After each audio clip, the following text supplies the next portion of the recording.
Assalamualaikum warahmatullahi wabarakatuh. Waalaikumsalam warahmatullahi wabarakatuh. Alhamdulillah, alhamdulillah. Pada malam ini kita bersama Buya Dr. Sofyan Hadi MA. Alhamdulillah dia sudah hadir. Dan pada bulan ini, bulan Oktober, Selasa depan kita akan membahas tentang tafsir Al-Quran. Yang pertama, itu saya minta saja sekolah kita. Kemudian silakan.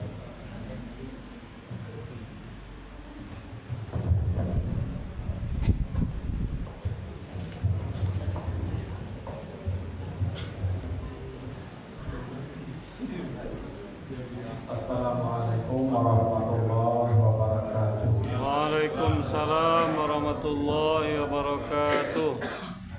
Alhamdulillahirabbil alamin. Wassalatu wassalamu ala asrafil anbiya'i wal mursalin wa ala alihi wa ashabihi ajma'in.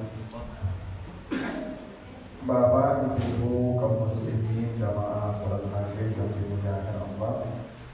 Mari kita bersyukur kepada Allah atas segala karunia-Nya. Salawat dan salam kepada Nabi kita Muhammad sallallahu alaihi wasallam.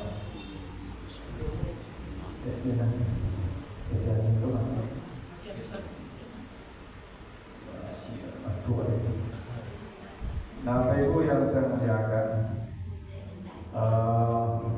ini permintaan dari jamaah atau pengurus juga. Kita akan bahas tafsir yang kita mulai dari juz Amma. Tentu banyak suratnya, mulai dari An-Naba sampai An-Nas, banyak suratnya itu. Saya tak tahu nih Bapak Ibu, kita mulainya dari mana? Mulai dari bawah sekali surat An-Nas, naik ke atas, atau dari An-Naba turun ke bawah. Biasanya kalau Bapak Ibu pilih yang mana nih, dari bawah ke atas, dari An-Nas naik, atau dari An-Naba kita turun? Dari mana biasanya? Dari atas, dari bawah An-Nas. Oke, jadi kita mulai dari An-Nas ya. Ini tentu tidak cukup waktu setahun 2 tahun itu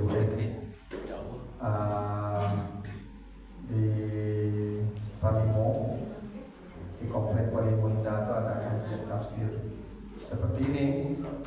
Itu sudah sejak 2016 kurang lebih 16-17 lah sampai sekarang. Ya. Nah itu baru sekitar 4 juz. Jadi itu sudah per minggu itu ya, pertemuannya setiap minggu.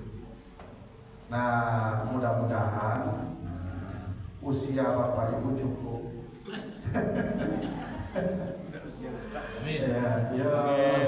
Tentu secara hukumnya Bapak Ibu duluan. Karena duluan di dunia agama kan kemudian Ibu. Nah kalau duluan Ibu itu lalu rakyat. Wallahu a'lam, bisa jadi saya duluan ya. Tapi hukum alamnya kan begitu. Nah kalau tidak cukup usia kita, paling tidak Bapak Ibu lah punya hujah di hadapan Tuhan. Karena yang pertama ditanya nanti Al-Quran itu. Al-Quran itu ditanya, karena Al-Quran itu diberikan ke semua manusia.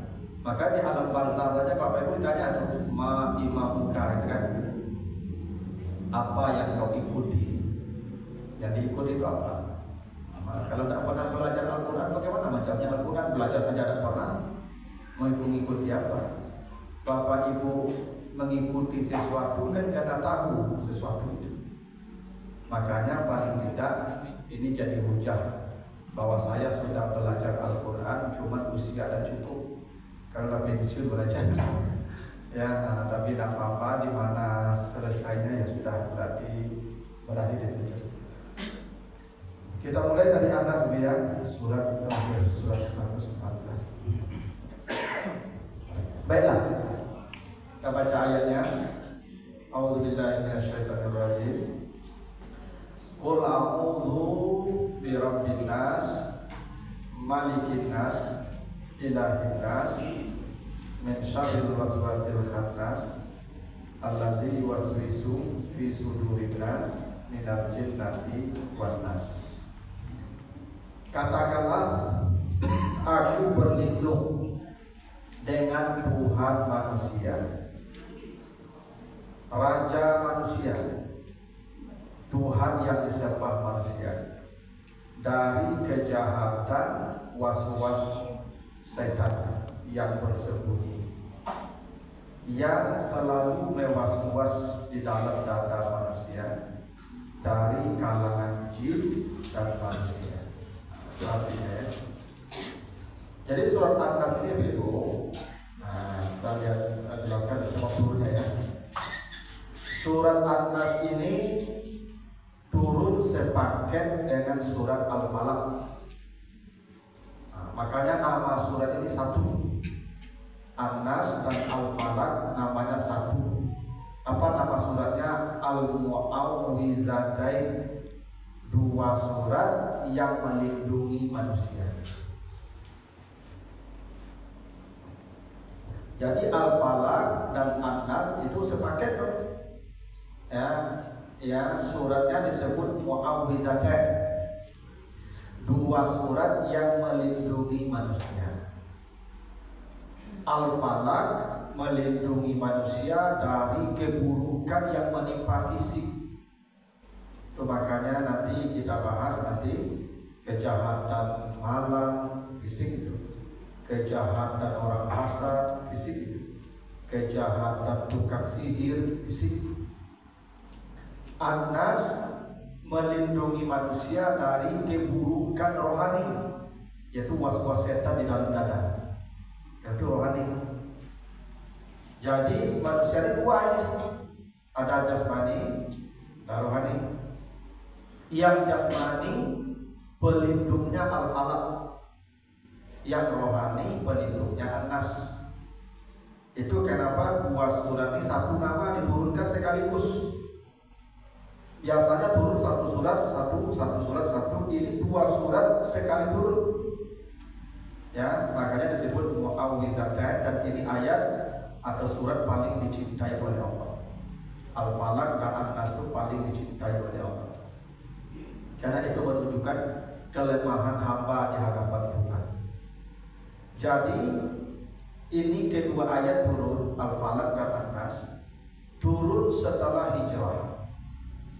Nah, biasanya juz amma itu makiyah, ayat-ayat makiyah.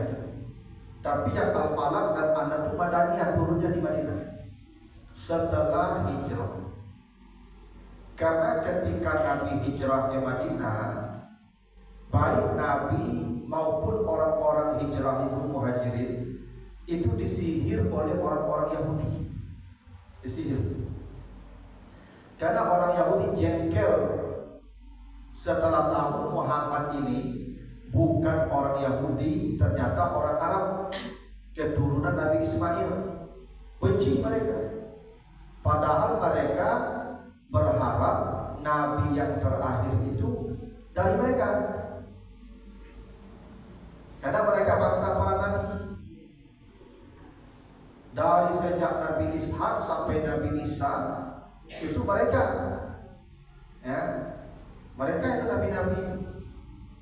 Itu alasannya Bapak Ibu. Kenapa dalam sejarah orang Yahudi tidak ada di Makkah? Orang Yahudi hanya ada di Madinah dan Khaybar, dua saja. Jadi orang Yahudi itu hanya ada di Madinah dan Khaybar. Padahal orang Yahudi itu adanya di Palestina. Tapi beberapa puluh tahun sebelum Nabi lahir, mereka banyak eksodus ke daerah Madinah dan Khaybar. Kenapa? Karena dalam kitab suci mereka disebutkan Nabi terakhir akan muncul di lembah yang banyak kormanya. lembah antara dua bukit hitam yang banyak kormanya. Itu dalam kitab mereka sebut begitu. Jadi Nabi terakhir akan muncul di lembah antara bukit hitam yang di situ banyak korma. Yang banyak korma, yang lembah di antara dua bukit hitam itu Madinah. Maka mereka hijrah ke Madinah besar-besaran. Itu makanya di Makkah ada orang Yahudi, di Madinah banyak orang Yahudi. Itu makanya riba banyak di Madinah, ayat-ayat riba turun di Madinah. Kenapa mereka pindah ke Madinah?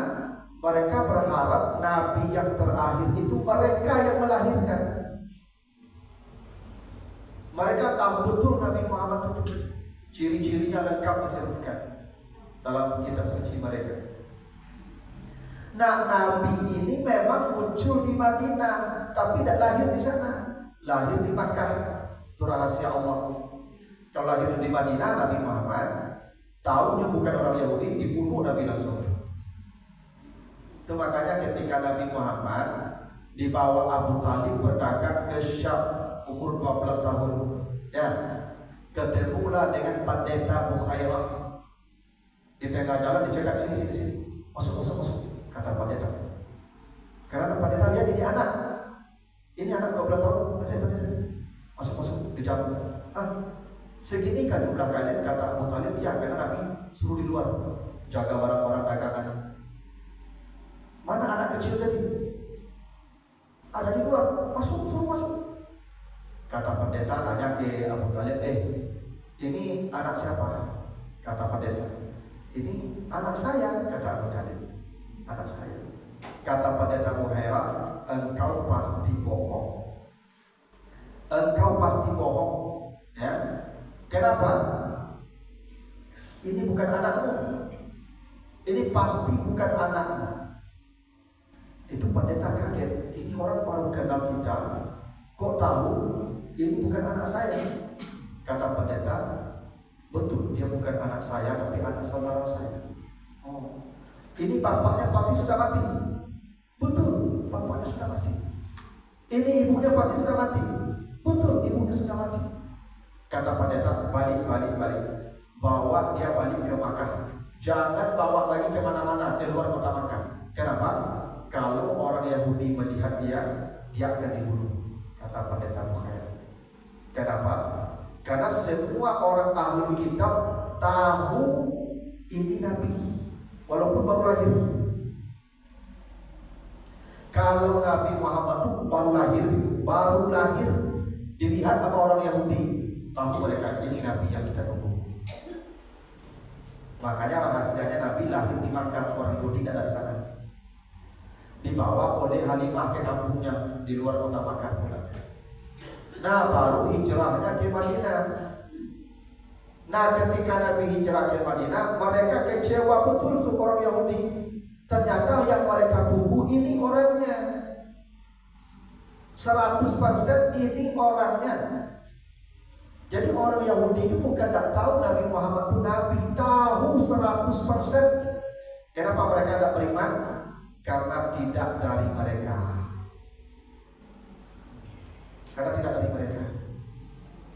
Mereka hasad. Tidak dari mereka, Nabi yang mereka tunggu. Padahal mereka berharap Nabi yang terakhir itu mereka yang melahirkan, Nabi yang paling mulia.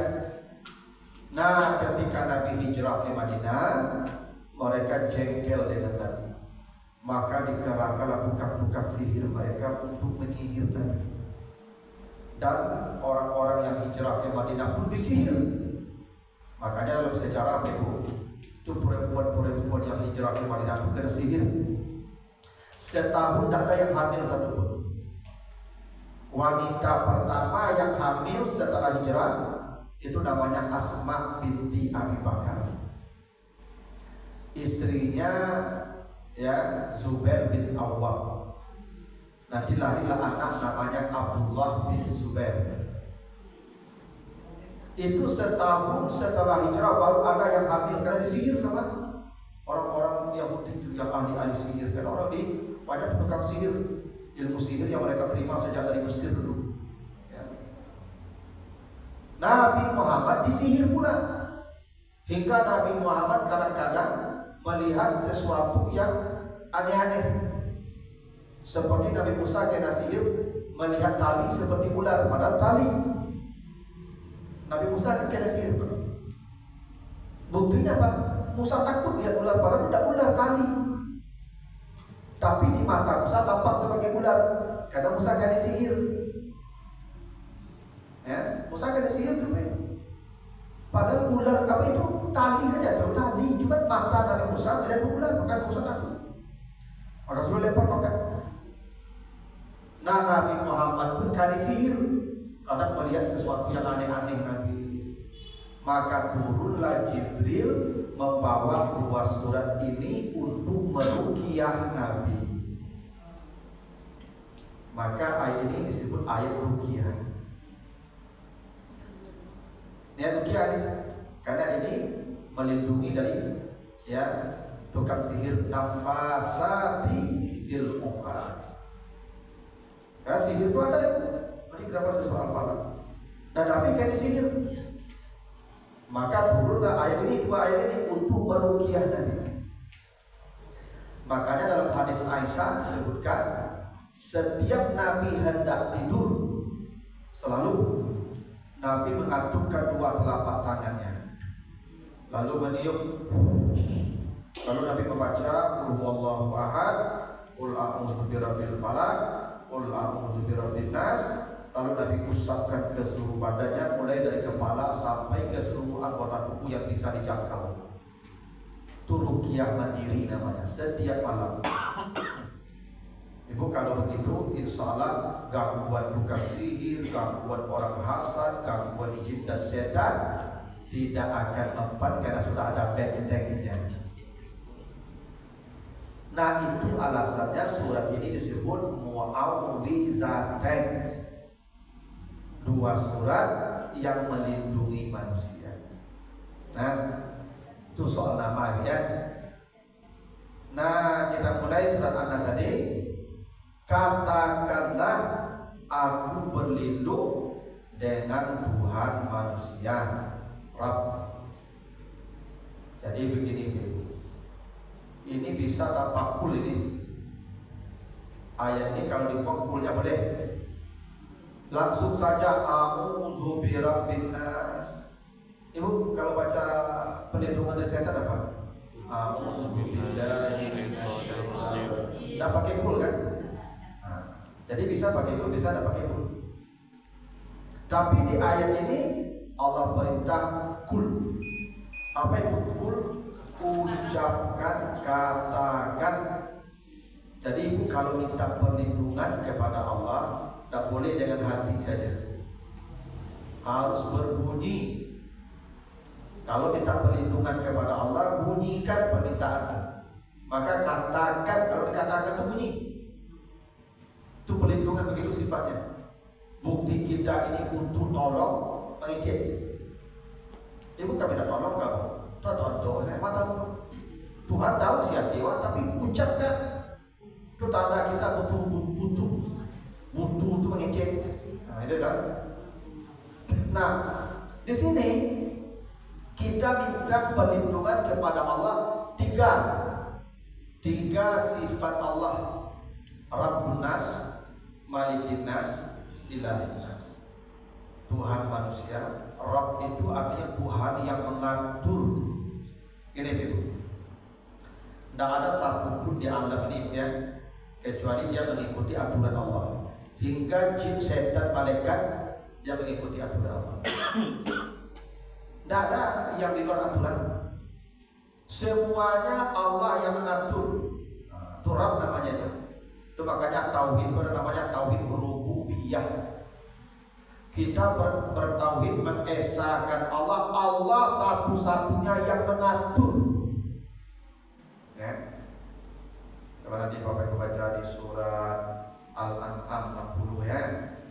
Al-An'am 60. Kata Allah, wa ma tasqutu min waraqatin illa ya'lamuha. Ya Allah, bukan 59 ya. Ya surah Al-A'raf 59. Jadi kata Allah, wa ma tasqutu, di bagian tengahnya baca. Wa ma tasqutu min warakatin illa ya'lamuha. Tidak ada satu helai daun pun yang jatuh kecuali sudah dalam catatan Allah. Kapan daun jatuh, apa sebab jatuh. Ibu tahu berapa banyak daun di muka bumi? Tahu tak? Semua sudah dalam ilmu Allah. Kapan jatuh? Hingga kata Allah, wa habbatin fi zulumatil ardi, bahkan biji-biji yang tertimbun di bawah tanah, Allah mengatur kapan dia harus tumbuh dan keluar. Berapa banyak biji di bawah tanah itu? Kamu banyak kan? Kalau selalu tumbuh biji di bawah tanah itu, awakku ada beda-beda. Tapi Allah atur kapan tumbuhnya biji ini, di mana tumbuhnya, apa sebab tumbuhnya ada. Di bawah tanah itu banyak tertimbun dalam biji-biji itu. Dan itu semuanya Allah tahu. Yang kering Allah tahu, yang basah Allah tahu kapan tumbuhnya. Allah mengatur semua. Makanya ibu-ibu tidak boleh berkata kalau. Tidak boleh. Misalnya anak ibu kecelakaan, kalau tidak kasih itu tidak boleh doa. Bermasalah orang rububiyah itu namanya. Berarti ibu tidak percaya Allah sudah mengatur sejak di alam azali dulu. Sudah ada catatan, tidak meleset. Makanya orang yang hasad, iri dengan rezeki orang, semua amalnya dihapus, tak seperti kayu dibakar api kan.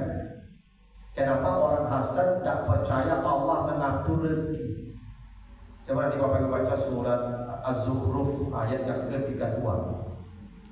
Az-Zukhruf 32. Ya, surat 43 ayat 32. Kata Allah, nahnu qasamna bainahum ma'isyatahum fil hayatid dunya wa rafa'na ba'dahum fawqa ba'din darajat. Nah, kalau begitu ya.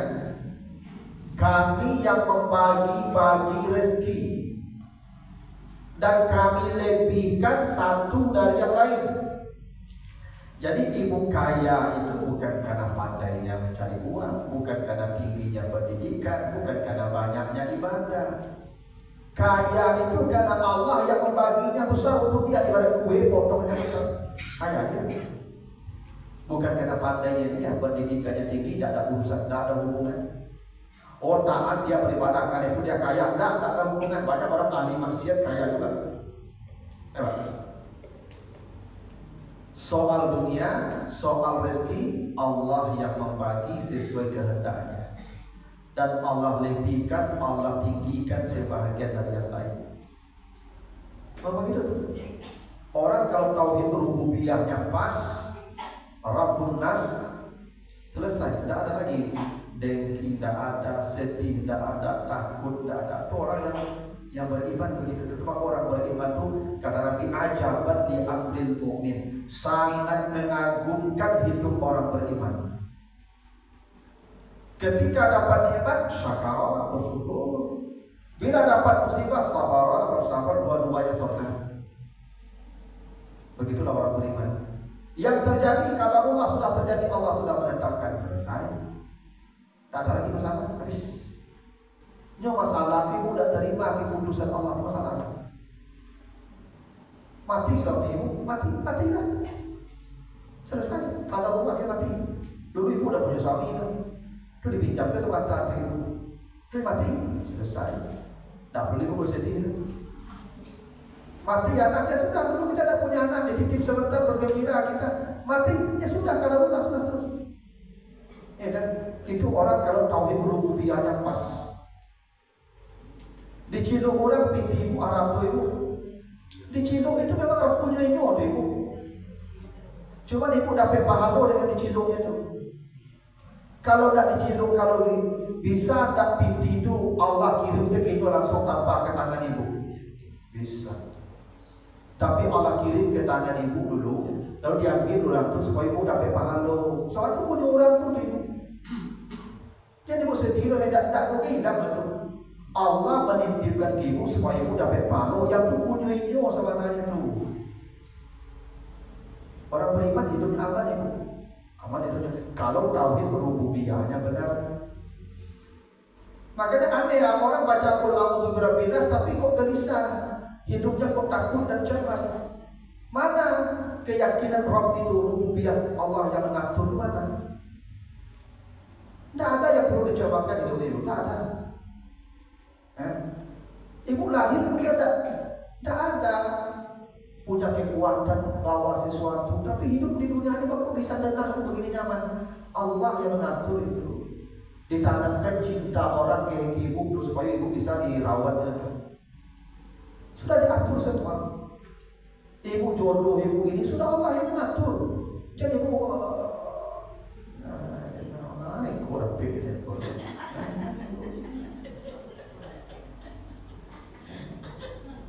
yang penting ibu sudah berikhtiar bahwa ini yang seadil yang benar. Ternyata meleset perkiraan ibu. Kan namanya renge, karajo da'amu, lalu kalalu se, manciam-manciam se, ya kan makan banyak dong. Ya, lalu karajo da'amu, agak nyasar. Ibu bermasalah tauhidnya tuh. Tidak pernah Allah salah mengatur hidup kita. Allah kirim suami begitu karena Allah tahu ibu ingin surganya segini, ini jalannya. Kalau dikasih suami yang tidak begitu, ibu tidak dapat kebaikan nanti. Kebaikan ibu lewat itu Allah yang mengaturnya. Alhamdulillah dikirim suami modeko jadi lahan amalnya bu. Harus suami bagi belajar, ini ibu baginya belajar, tidak hebat amal ibu. Tidak betul. Orang beriman pun tidak rusuh hidupnya, tidak rusuh. Karena semua sudah diatur Allah. Yang penting dia berusaha, sudah.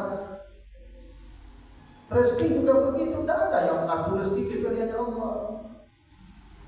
Oh, dek kaponya, dek kerajonya kayonya, dek mandi dek ringan kerajonya tak kayo tak bisa. Tak ada hubungannya. Orang mau becak, ini kan becak kan motor, lu becak kan pakai kayu dah.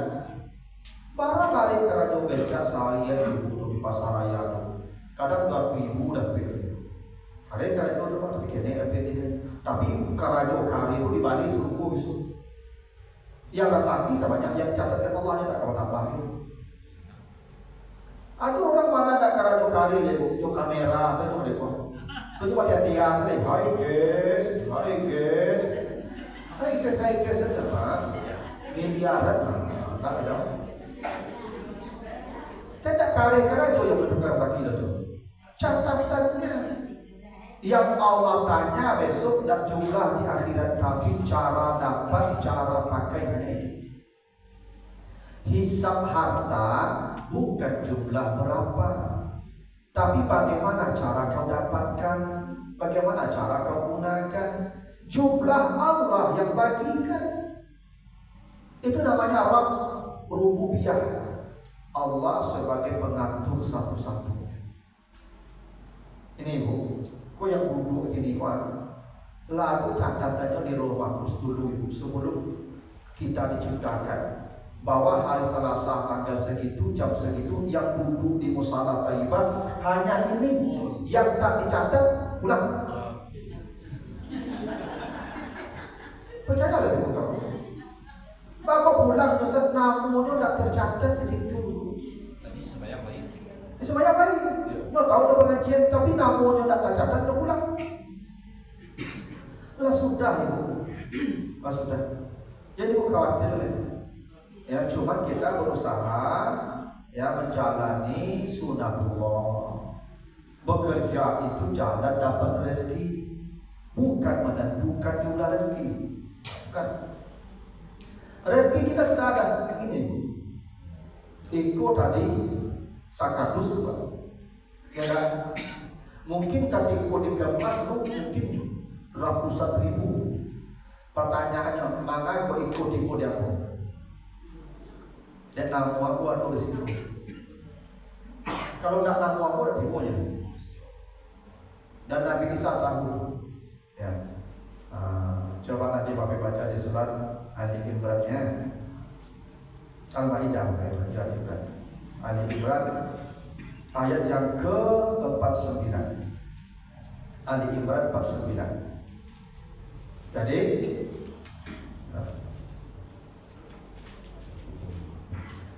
Nabi Isa, ini kata Allah ya, satu-satunya orang yang diberitahukan perkara gaib tentang apa yang akan dimakan orang. Wa unabbiukum bima ta'kulun wa ma tadkhiruna fi buyutikum. Kata Allah ya di Ali Imran 9. Nabi Isa lah yang bisa memberitahu apa yang akan dimakan oleh seseorang.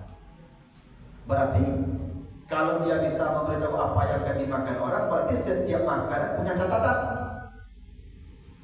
Ini kalau Nabi Isa lewat di lampau, ada kerupuk satu ples. Nabi Isa tahu tuh kerupuk kok punya satu pak, kerupuk kok punya satu pak. Yang tidak ada namanya tidak akan diambil ini. Yang ada namanya pasti diambil. Begini, ibu kamu makan onde kan, lama ngamuk, ibu cucu, nek kita ada onde, wah mereka dah, bagian kenyal kan, baru bagian kenyal, namanya di situ dulu, dalam ibu itu. Dah sering begitu, makan pun aku tangan awak, tapi ternyata tidak awak yang makan. Dan Nabi Isa tahu apa yang akan dimakan orang. Berarti setiap rezeki sudah ada namanya, Pak. Maka rezeki kita tidak akan bertambah, tidak akan berkurang sesuai yang dicatatkan Allah. Itu namanya Rabbun Nas, Allah yang mengatur satu-satu. Ini kan konteksnya kita berlindung dari setan kan? Setan itu makhluk Allah kan? Iya. Apakah setan mengatur hidupnya sendiri? Ya tidak.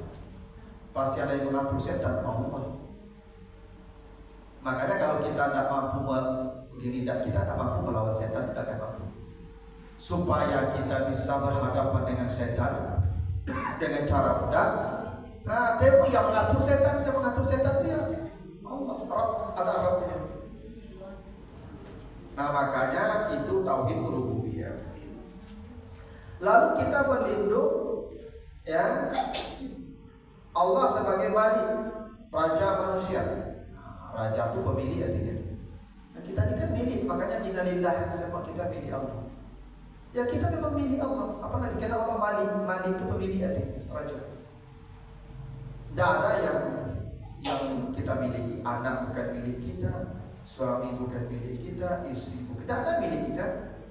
Itu semua dititip saja. Dan ilahin nas yang disembah. Makanya ada tauhid uluhiyah, tauhid dalam ibadah, penyembahan. Nah begini, kita berlindung dari 3 sebutan Allah, Rabbun Nas, Malikin Nas, Ilahin Nas, untuk satu kejahatan. Kejahatan apa?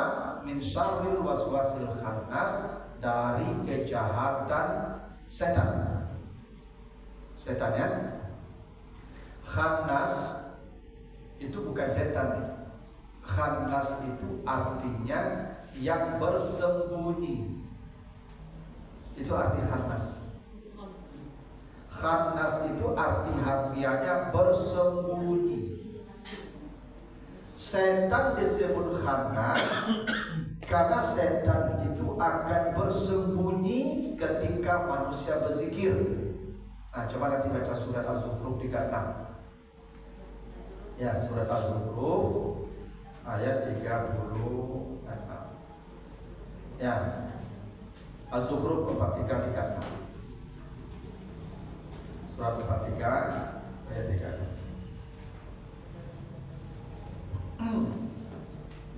Siapa yang berpaling dari zikir, menyebut nama Allah, nuqayyid lahu syaitanan, setan akan menguasainya. Ya, dan dia akan jadi kawan setan. Bahwa lahu karin. Kalau itu kan, Jadi kalau setan hanya berteman dengan orang yang lalai dari zikir, maka kalau manusia berzikir, setan tidak akan datang. Makanya ketika manusia berzikir, khannas, setan bersembunyi. Iza ghafala waswas, baru dia mewaswas ketika lengah. Kau mau dikini kau pak? Bapak ibu berzikir gini kau, senang duduk dengan cara makhluk zikir kau. Maka setan tak berani. Tu maka salih satu kau bantu gini kau salih. Alam pilih pengajian kau dah takut balik kau jadi kalau. Tunggu saja kalau ibu. Karena setan itu dia akan bersembunyi ketika orang berzikir. Maka mustahil kita di tempat ini bermaksiat, mustahil. Maksiat baru terjadi ketika sendiri. Karena ketika sendiri manusia banyak lengah. Itu makanya cara selamat dari setan, lazimkan dalam jamaah. Karena serigala hanya akan menangkap kambing yang terpisah dari rombongan. Makanya Bapak Ibu, acuh-acuh duduk di majelis-majelis. Karena di situ setan akan datang.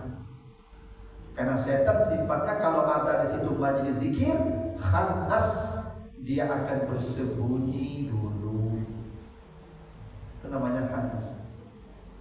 Coba nanti Bapak baca surat Al-A'raf 17. Ya. Al-A'raf 17. Setan bersumpah di hadapan Tuhan. Apa sumpah setan? Al-A'raf 17. Summa la'atiyannahum min baini aydihim wa min khalfihim wa an aymanihim wa an syama'ilihim. Saya benar-benar akan mendatangi manusia dari depan, dari belakang, dari kanan, dari kiri. 4 arah kata Allah, silakan yang 4 itu kau kuasai. Tapi ada 2 arah yang setan tidak menguasai.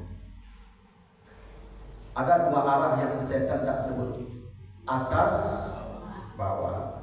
Atas itu zikir, kontak dengan Allah. Kalau manusia berzikir, pintu setan tertutup. Bawah itu sujud, karena pantangan setan sujud. Makanya kalau ada orang bersujud, kata Nabi, di atas ada setan yang setan lari tunggang langgang sambil menangis melihat orang sujud. Karena sujud itu pantangan setan. Karena setan sombong. Kenapa ada mau sujud? Kata Allah, saya lebih baik dari dia. Ana khairun min huda, gitu kata setan. Makanya sujud syukur itu cara menghina setan. Karena biasanya orang kalau dapat sesuatu, misalnya kayu, orang kan seperti Karun, aku kan memang rajin makan kayu, aku kan memang sekolah tinggi, aku kan tahu paham ilmu itu setan tahu. Makanya sujud syukur menghina setan. Ya, maka saya sudah nikmat disuruh sujud syukur dan seperti Karun. Karun kayu, kategorinya, oh kayu oleh Karun karena pintarnya saya. Ala ilmin indi, karena pintarnya saya. Itu yang diinginkan setan. Makanya atas bawah setan tidak berani. Atas zikir, bawah sujud. Itu di surah Az-Zukhruf itu, siapa yang tidak berzikir, barulah setan menguasainya. Nah, itu setannya khannas namanya. Hanya nyuruh-nyuruh dia, tak berani itu setan. Lalu allazi waswisu fi sudurin nas, dia mewaswas dalam dada. Waswas itu ibu, tak bisik-bisik dia. Begini waswas ibu. Ibu tadilah berencana jago untuk tahajud. Nah, lebih dua alarm jam 4. Babunyi lah jam 4, babunyi ya. Lalu duduk. Tunda dulu ini. Tunda dulu santai ini adalah was-was. Itu was-was. Menunda begola sabanta laila. itu was-was. Kita tidak merasa itu was-was setan, karena halusnya setan itu halus. Ibu kawan sedekah, lah siap kawan sedekah. Besok salah pagi, besok salah, bulan besok lah was-was. Tak sedang begitu ibu latih pun kawan baca Quran, lama doa Quran tu, ibu lah was-was. Itu was-was namanya. Makanya cara melawan tu lakukan sebaliknya. Ya, ibu dah duduk jawab kan, sampai. Ikolah sama tarik. Karena beko-beko ada yang begini ya. Itu cara menghina setan itu. Ya. Tidak begitu ibu ya. Acok begitu kan pikiran datang. Itu was-was. Kita mengira itu kita, tapi itu setan itu. Ya. Menunda beko, apa setan itu sudah kebaikan. Makanya angan-angan yang panjang itu dari setan tua merasa beko kebik deh, isu kebik deh. Was-was, ya, yuwaswis itu fi'il mudhari present continuous. Yuwaswis. Coba nanti baca di surat Al-A'raf, ya. Surat Al-A'raf ayat yang ke-20. Al-A'raf 20. Nabi Adam, setan mewaswas. Apa bahasanya di situ? Fawaswasa lahu wasyaitan. Setan mewaswas kepada Adam dan Hawa. Tapi mewaswas setan apa kata kerjanya? Past tense, fi'il mudhari waswas. Kalau anak cucu Adam, yuwaswis. Beda ya? Kalau Nabi Adam dulu waswas. Fi'il madhi namanya, past tense. Kalau anak cucu Nabi Adam kita yuwaswis. Continuous. Bahkan Nabi Adam was-was fi'il madhi atau past tense. Kalau Nabi Adam sekali saja didatangi setan, sekali saja, itu pun cewek. Nabi Adam itu didatangi setan sekali saja, ibu gagal total, peleset langsung sekali baru. Anak cucu Nabi Adam non-stop didatangi setan sampai mati. Apa selamat kita ada? Mustahil selamat. Mustahil. Nabi Adam saja sekali saja didatangi setan, itu pun hancur pertahanannya. Bagaimana nasib kita yang tiap hari, tiap saat, 24 jam didatangi setan? Bahkan sejak lahir setan sudah mendatangi kita sampai nafas terakhir. Itu makanya Nabi Isa nanti baca di surat Maryam 33. Maryam 33. Nabi Isa itu bermohon kepada Allah agar diselamatkan dari 3 setan dari 3 hari. Hari lahir, hari mati, dan hari berbangkit. Karena setan tidak akan berhenti datang. Mulai dari hari lahir sampai hari mati, sampai hari berbangkit. Kenapa? Yuwaswis. Bapak Ibu kira Bapak Ibu yang sedang duduk di pengajian ini tidak dapat was-was setan ya? Dapat nih Bro. Tadi Bapak Ibu lanyo arah-arah tadi mau menjalan maghrib tadi. Bisu silakan usaha panen, latih, ya tak? Was-was langsung panen. Panen itu lah was-wasnya itu lah. Alasan tak kamu salah. Tak lanen bajalah kamu salah.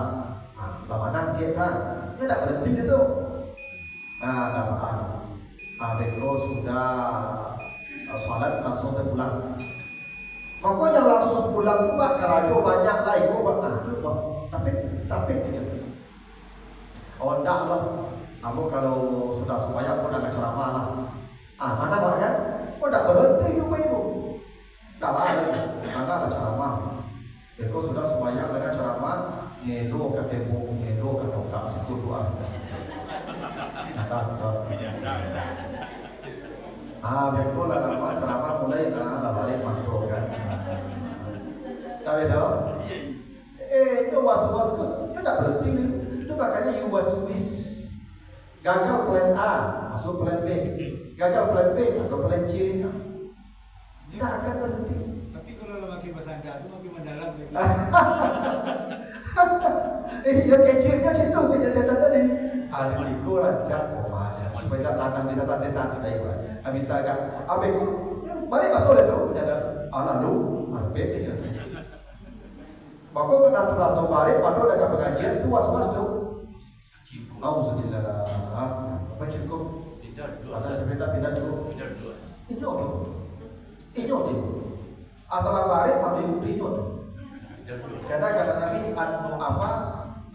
an-nu'as at-tasaqqu minasyaitan. Itu menguap mengantuk dari syaitan. Tapi kecil Ustaz lari. Tapi kalau lari dalam majlis was-was itu ada hilang loh was-was itu. Yo kirim sinyal dari jauh Pak. Atau makanya you was-wish. Memang Bapak Ibu tidak bermaksiat sih kalau tidak ada maksiat. Saya tidak akan yakin Bapak Ibu berdosa dalam usaha kalau tidak karena orang dengan berdosa sih kalau pasti. Tapi tidak maksimal beribadah bisa. Bapak Ibu beribadah tidak akan dicegahnya. Bermaksiat di musala tidak akan diajaknya. Cuma ibadah kita diturunkan mutunya. Ini malah itu kerjanya Pak. Itu kan. Jadi aku dah ada dua ibu yang menyandang pada pulau Pak. Tapi kok taraso itu je. Jadi capek itu kan was-was namanya. Karena was-was tu mudari yuwas-wis. Nabi Adam was-was sekali saja. Nabi Adam dan didatangi setan lagi itu. Tapi kalau kita yuwas-wis, dan dia yuwas-wisnya dalam dada lagi, bukan datang berwujud. Dulu Nabi Adam datang setan berwujud. Kalau kita tak dalam dada kita.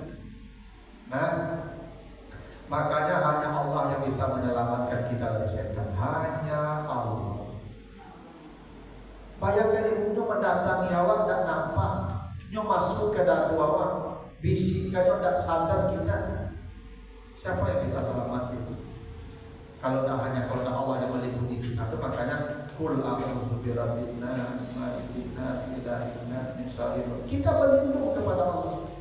Ibaratnya anjing kok pagar tak kata lawan jawab lo, dan misen yang punya anjing dulu.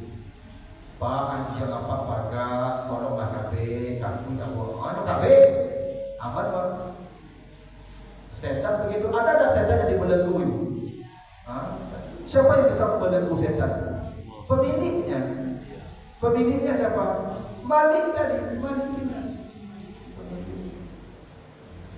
Nah itu alasannya kenapa kita harus selalu berlindung dari setan. Nanti saya baca nanti terakhir nih surat Al-Mu'minun 9798. Ini kunci ya. Al-Mu'minun 9798. Allah mengajarkan satu doa agar kita selamat dari setan dari setiap hari. Apa doanya? A'udzubika min hamazatis syaitan wa a'udzubika rabbi ayyahdurun. Itu Bapak baca. Al-Mu'minun 9798. Ya.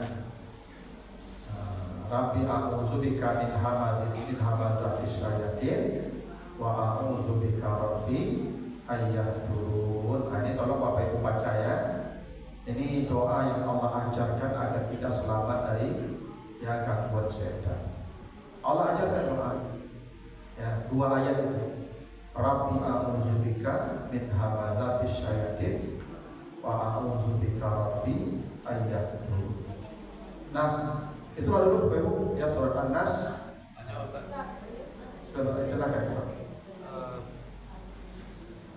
Tadi kan ada suratan dari Allah atau takdir. Itu bisa tak kita merubahnya, Ustaz? Takdir itu Pak bisa diubah, bisa. Karena begini, ada yang namanya qada, ada yang namanya qadar. Qada itu keputusan azali yang tidak bisa diubah. Qadar rincian dari keputusan itu makanya misalnya begini, Sabbihisma rabbikal a'la allazi khalaqa fasawwa allazi qaddara fahada. Allah menetapkan takdir sesuatu lalu diberikan tuntunan untuk sampai ke takdir itu. Allazi akhrajal mar'a faja'alahu sa'at ahwa. Rumput itu hijau disiram dikasih pupuk hijau, takdirnya. Layu dia kuning mati dia, takdirnya. Kalau tidak disiram, takdir itu ada usaha. Ada. Makanya malam qadar, kenapa disebut malam qadar? Dan dibaca Ad-Dukhan ayat 2 dan 3. Ya, surat Ad-Dukhan ayat 3 ayat 2 dan 3. Kenapa malam qadar disebut malam qadar? Di malam itu Allah mengatur urusan makhluk. Allah rinci. Ginilah, ibu dikasih rezeki 1 miliar sampai mati, itu qada, putusan Allah. Itu qada, dan bisa diubah. Tapi rezeki yang 1 miliar ini apakah untuk maksiat atau untuk taat, itu takdir. Ibu yang pilih. Ibu yang pilih. Ibu dikasih usia 70 tahun, itu takdir, itu qada. Tapi usia ibu apakah untuk maksiat atau untuk ibadah, itu takdir. Makanya apa kata Allah? Wa nafsi wa ma sawaha fa'alhamaha fujuraha wa taqwaha. Allah berikan potensi kepada orang untuk jadi yang maksiat atau berbuat takwa. Allah kasih potensi. Bapak Ibu, ada tak yang maksa ke masjid, ke musala? Tidak ada. Bapak Ibu yang milih. Kita yang pilih. Allah hanya beritakan ini ke surga, ini ke neraka. Kita pilihlah. Dan Allah kasih kita potensi untuk ke sana. Semua orang bisa sampai ke musala ini. Yang lumpuh pun bisa sampai ke musala kalau dia mengikuti takdirnya. Tapi dia tidak mengikuti takdir itu. Takdir itu artinya pemberian potensi. Nah, nanti kita dihisab Allah pilihan. Kenapa pilihan kita itu? Suami ibu ini itu qada dari Allah, tidak bisa lagi diubah. Tapi suami ibu jadi saleh atau tidak, itu qadar. Ibu bisa menentukan dia saleh atau tidak, bisa mengubah dia. Tapi bahwa siatu suami tidak bisa diubah. Gini, anak ibu ini sudah qada dari Allah. Tapi anak ibu saleh atau tidak, ibu yang menentukan. Makanya kata Nabi, semua anak lahirnya dalam keadaan suci. Siapa yang mengubah dia? Bapak dan ibunya. Tapi itu berarti dia masuk neraka itu karena bapak ibunya, bukan karena takdir dia masuk neraka. Dia diberi potensi masuk surga, diberi potensi masuk neraka. Mana potensi yang dia optimalkan itu takdir dia. Begini, ibu nanam bunga, disiram, dipupuk, hijau udah bunganya. Takdirnya itu hijau, karena itu mengikuti jalan takdirnya. Ibu udah siram-siram, mati kering, takdirnya mati, karena ibu memang mengikuti takdir dia mati.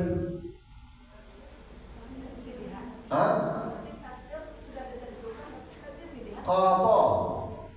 Makanya ada qada, ada qadar. Takdir itu Allah berikan potensi untuk kita jadi ini, jadi itu, kita yang pilih sendiri. Nah, itu namanya qadar atau takdir. Begini, ibu mati 60 tahun, itu memang takdir dari Allah untuk mati segitu. Nahnu qadarna bainakumul maut. Memang Allah sudah menetapkan ibu mati 60 tahun mati. Catatan. Tapi ibu matinya baik atau buruk? Pilihan enggak? Pilihan. Ibu waktu mati, tempat mati itu sudah ketetapan Allah. Tapi ibu matinya baik atau buruk, Allah tidak mau menetapkan itu. Ibu pilih sendiri. Itu makanya malaikat yang mencabut nyawa ada berapa?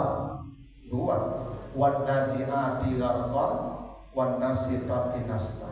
Yang mencabut dengan keras, yang mencabut dengan lunak. Berarti bisa pilih malaikatnya kan? Ya kan?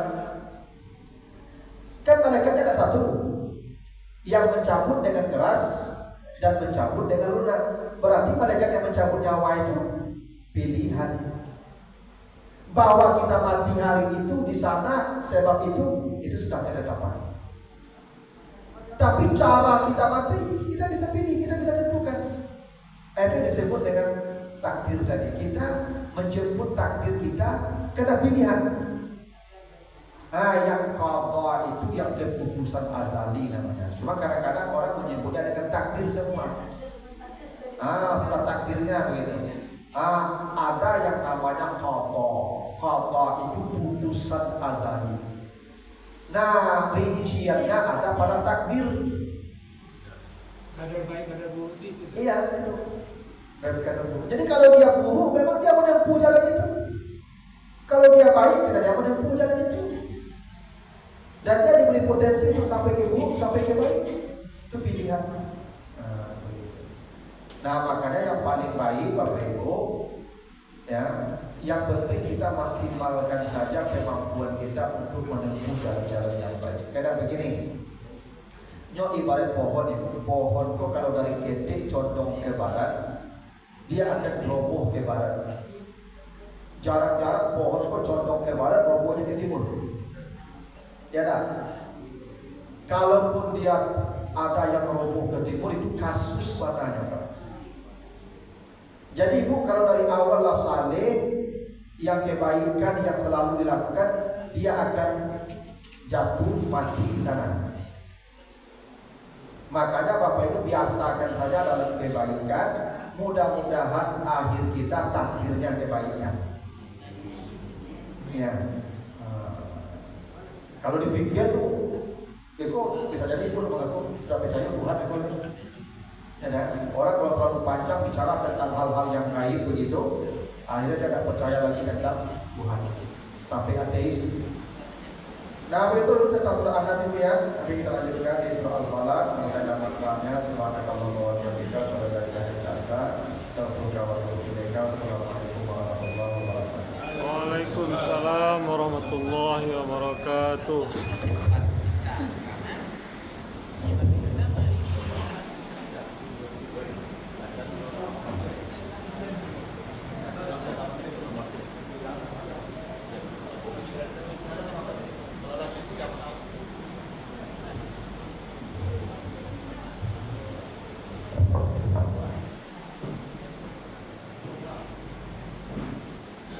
Bagus.